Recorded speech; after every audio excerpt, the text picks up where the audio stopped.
Dragon Ball Super, Episode 101, The Impending Warriors of Justice, The Pride Troopers. Hey guys, and welcome back to another review of Dragon Ball Super. I hope everyone's having a good day so far. So straight into it, this episode of Dragon Ball Super, I was anticipating a lot. I was looking forward to the lot just based off of the fact that the previous episode we ended with Jiren and Goku facing off of each other, and we were hoping straight from the start that we're going to get some action. And from the trailer, from the preview for episode 101, we knew, okay, that's not going to be the case. Maybe a quick shot here and there, but apparently not in this episode. It was strictly as anticipated, or almost as like the last time when we thought Hit and Jiren were going to fight. People got in the way, Goku, for example. So same thing happened here, guys. Jiren and his crew, his buddies, stepped in and stopped the fight before it even started between Goku and Jiren. And it looks like that was expected to happen, as we saw Topo, I believe. Forgive me if I mispronounced that. Say we'll let the five guys worry about these three. Goku, since he was next to Khalifa. Oh, I know. They were gonna worry about Goku, Khalifa, and Kale. So the plan was to take them three out first. So that's how this episode begins. Right off the bat, we do get action, but it's not with them. It's with the other five troopers, and we get an introduction between the other five that are gonna be fighting. And straight off the bat, when they introduced themselves, Kershaw, the robot-looking guy, and his fellow comrades, it was pretty funny. They reminded me just of the Ginyu Force. The little introduction was pretty funny, and the whole fireworks or explosion behind them, that was pretty funny. I think that was probably a nod. It must have been a nod to the Ginyu Force. I don't know. That's just my opinion, but I could be wrong. But we saw 5-on-3, the initial setup.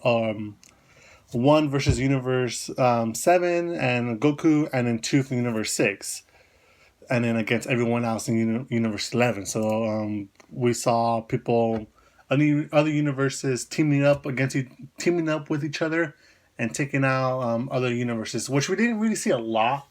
We kind of just saw 1-on-1 or 1-on-2. So this is the first time we've gotten a 5-on-3 or even 5-on-5 eventually down in the episode. So it's the first time we're seeing a big group of people fighting against each other. So which was pretty cool, I guess, to see.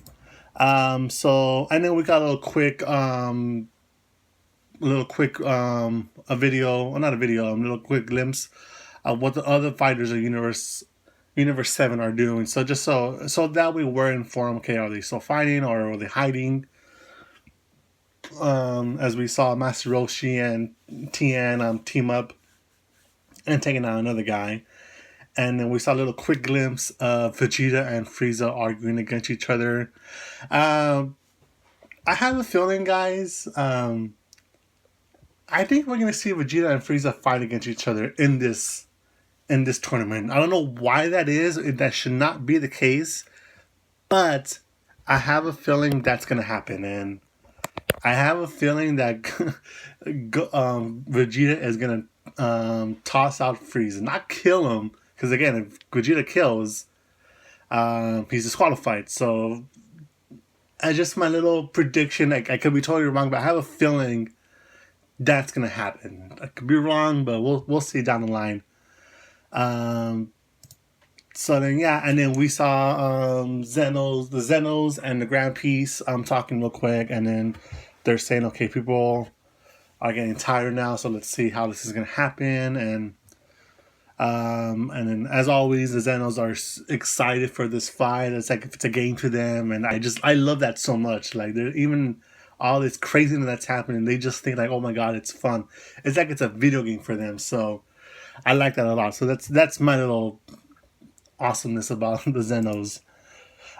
So we go back to Goku fighting with Universe 11, and there was one of the members, I forget his name. He's the one who could turn his body into weight. I thought that was a really cool little technique that he had.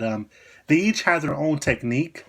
The leader of the five, he had the ability to turn his energy into a lightsaber, just how, if you guys remember, Zamus was able to do that, and Vegito was able to do that as well. So it's interesting that we're seeing another character bring that power or that move into life. And at first I thought, wait a minute, he can't be using that. It's a weapon. But no, he's converting his energy into a different use. So it's perfectly legal in this case. So I thought that was pretty cool. So yeah, everyone had their own technique. This guy had the ability to turn himself into weight, which is pretty cool. The little rabbit dude, the little short dude, oh, he was pretty funny. Going back to the intro, he's just walking like nothing, and he turns around. I thought that was pretty funny. His ability, he turns like into a twister. The chick, she kind of looks like one of the Harpy girls from Yu-Gi-Oh! If you guys don't remember that show, I'm just getting like that whole Harpy vibe. She has the ability to create different dimensions. So I thought that's a really interesting technique, and the fact that she could use that in a void of time where there's no time, that says a lot about her power. Not that she's strong, but the ability that she could create dimensions within a dimension that has no time. So I thought that was a little interesting little twist right there. So her ability came in handy a lot in this episode. And we got, of course, the leader doing the lightsabers almost. And I know there was one more person, because that's only 4. I forgot who it was, but we'll probably see him down the line. So we see Goku having trouble with the little rabbit dude and his his buddy, his teammate, 2-on-1, and Goku's having a little struggle on that. And then we cut back to Khalifa having a little bit more of a bit trouble with the girl. That was the little guy, the frog-looking guy who had the ability. He was pretty quick, and he was able to create little energy blasts around the arena between those two. So we saw Khalifa getting in some bit of a little pickle. Excuse me, guys. And we saw that she was having trouble, and then it almost got to the point where it became a 2-on-1, 2-on-2 battle. But the girl who had the power to create different dimensions, she was able to block off Kale while she was still recovering and had her in a dimension. And it was basically 1-on-1, Khalifa and the other guy. Once, I think it was, so number 18, number 17 came, and actually it was just number 18 came to help Goku just even out the playing field. And they were able to knock down one of the heavy-duty guy, the one who has the ability to turn himself into weight. They knocked him down, so everyone regrouped. Universe 11 to where it was just 4-on-2 was the Universe 11 versus Universe 6, and we saw that it was gonna look like Khalifa was gonna be knocked out. I don't think she was gonna die, because of course they know they can't kill. They were gonna knock it out, and then Khalifa just had some kind words to say to Kale, like, "Hey, you're my protege. I'll protect you to the end. Leave it to me," like how a true master would say to their Padawan protege. And then we just saw Kale crying, saying, "I hate being the weak one. Why am I weak? I hate being weak. I hate being useless." And then we saw her transform again, guys. But this time, she was able to control it, which I thought was really interesting. We haven't seen that really, because was not really canon with Broly. He had no control of his power. But in the previous episode, we saw Kale just go berserk and not control anything. So it was interesting, not control her power. So it was interesting that this episode, that she was able to control it. I think it was because she finally realized that she's not weak, she's not useless. It's on her mind. And once she realized that her master was proud of her, I think that's what clicked in her, and she realized, okay, I could be as powerful, not even powerful, but be on the same level with these people and get respected and control my power, and that's what she did. And she looked weird for a second, like it was like a Super Saiyan, um, kind of like how Khalifa first transformed. She looked normal, which was pretty cool. Seeing two Super Saiyan girls fight, we never seen that ever together. So that was cool seeing them team up, and it looked like they were. It was 4-on-2, since they were trapped. All of them were trapped in that dimension that the warrior created from Universe 11. So it was 4-on-2. Nobody could get in, not even Goku with his instant transmission. We saw that it was weird energy that he couldn't follow.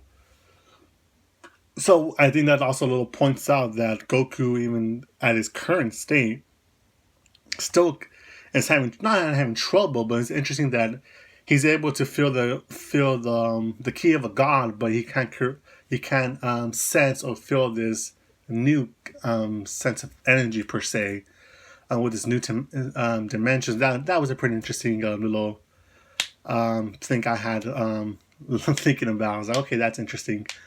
So we go back to looks like Universe 11 is going to knock off 2 of Universe 6, but then Khalifa talks to Kel while they're fighting, like, hey, like, reach into your power, you're not weak, put all that anger into power. Basically, it was also a nod to Gohan. You remember how Gohan was powerful during the Cell Saga, but yet he was holding back because he was scared. And remember how everyone was like, release your energy, Gohan. And I think it's the same thing that happened here. Kel was able to not evolve, but transform to the fully berserk mode and control that even. So we saw the full power of Kel released and controlled, and they were able to knock out 3 of the 4 members of Universe 11, and that's also with Kel powering up fully.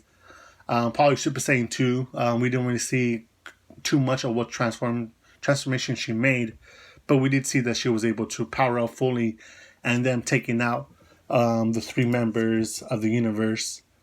And then we saw once they powered down, we still realized that the girl with the dimension power was still there. She hadn't been knocked down because she protected herself. But then number 18 comes up and just picks her up and just throws her off the stage. So that was pretty funny that she's laughing. Haha, you guys can't get me. But then 18 just comes and picks her up and boom, throws her off. So that's pretty much how the episode ends, guys. And then we saw Goku 18 and 17 let Khalifa and Kel walk off to regain their energy.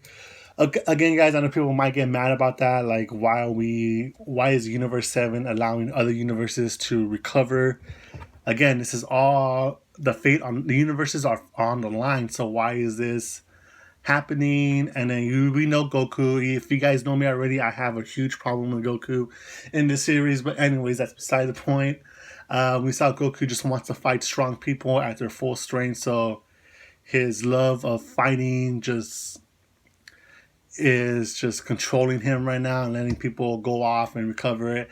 And then 17 says it's a human thing to do. That was pretty funny. Just because he has no emotion, and then we just see him say that, like, okay. And then 18's all like, wow, whatever, like, it's gonna come back to haunt you. She doesn't say that, but you could like tell in her expression, okay, this is gonna go back to bite you in the butt. This is you guys. And then as soon as the episode ends, we see from the top the chick who transforms from the beauty from her beauty state into the big puffy balloon type of fighter. So we saw her looking from on top of Goku 17, 18 and smiling. So we're going to see a lot of action from her. So hopefully this episode also lives up to its reputation. Not reputation, but in terms of fighting, we saw a lot of that in this episode. I hope we continue to see that going this episode going forward. And we're probably going to see her fight against Vegeta based on the previews. That might be the end. Who knows? But yeah, guys, so that's pretty much this episode. I hope you guys liked it. let me know your thoughts and comments. Your thoughts. Let me know your thoughts on the comment section. What you like, what you didn't like about this episode. What do you hope to see in the new episodes to come? And yeah, we'll see once the next episode comes around, and we'll see any new twists come up. So as always, guys, if you can, please give that video a thumbs up. Please subscribe to the channel. And until then, we will see you next time on another episode review of Dragon Ball Super, and next one will be 102. All right, guys, peace out.